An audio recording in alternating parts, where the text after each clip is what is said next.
8 o'clock, you do your team meeting, which is really just a review of all the deals you have going on, your hottest leads, your red flags, everything that has to be taken care of. You handle it right away.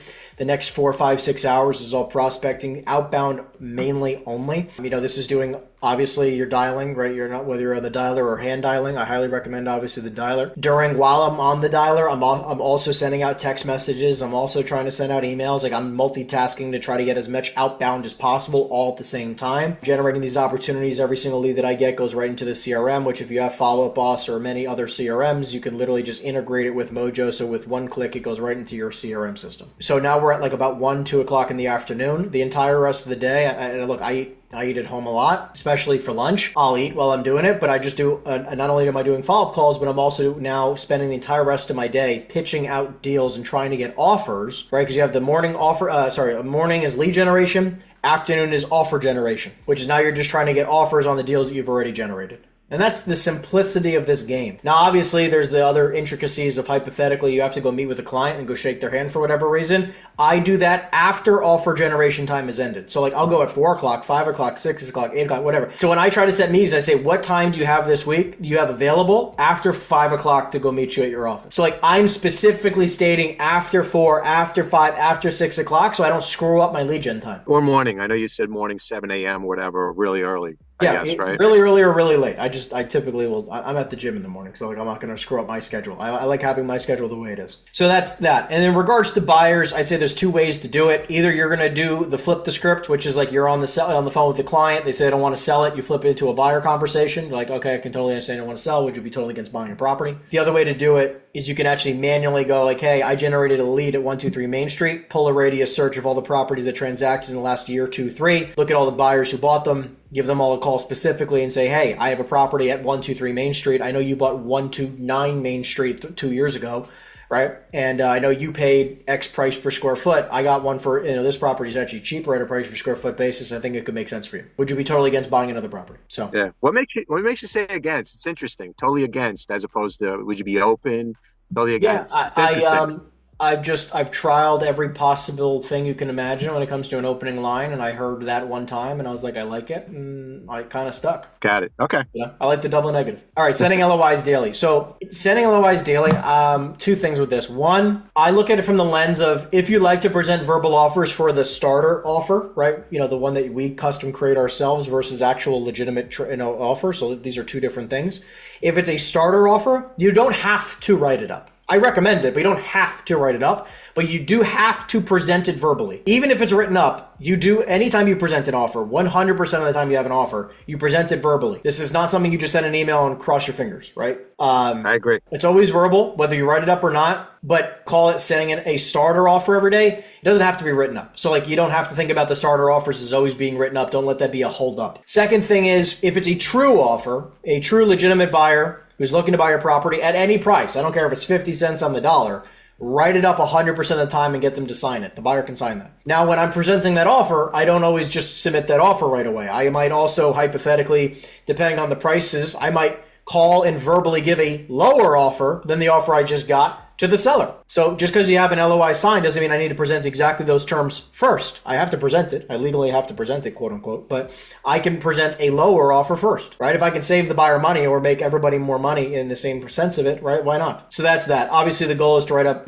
call it, generate 2 leads a day, 1 offer a day minimum. I know we've talked about that before. Next is learning how to do off-market deals and be protected for commissions and customers not going around you. So I actually literally just got somebody who commented on a YouTube video of mine.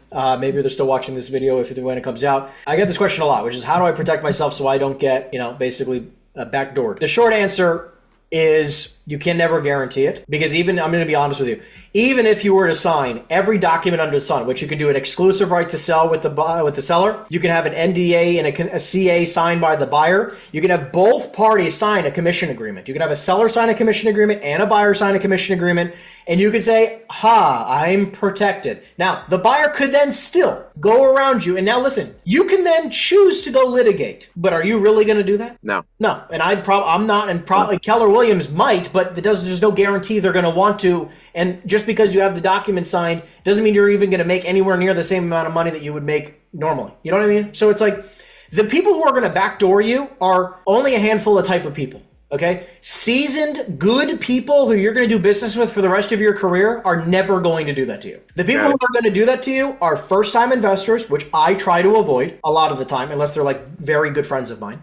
Okay? Because seasoned guys are never going to screw a broker who brings them an off-market deal. Because it's like, what, you're going to screw me on one deal? I could make you $1 million a year for the rest of your life. Why would you ever screw me? What are you, stupid? They know not to screw a good broker, right? But they will screw you if they're a first-time investor and they just don't know better, okay? Or two, they just will screw you because they are just that type of innate person, right? They just, everyone they do business with, they screw them. The seller's probably going to get screwed too. So like, you know, just keep in mind that like the good people who you're probably going to do a lot of business with throughout your life are never going to do that, even if you have 0 documents signed. I guess it's the etiquette. I'm not afraid of that. I had it happen to me, my first deal many years ago, and it was a rookie mistake. And I had a broker go around me, rookie mistake, give out information. You know, the guy was, you know, way more experienced and just not ethical.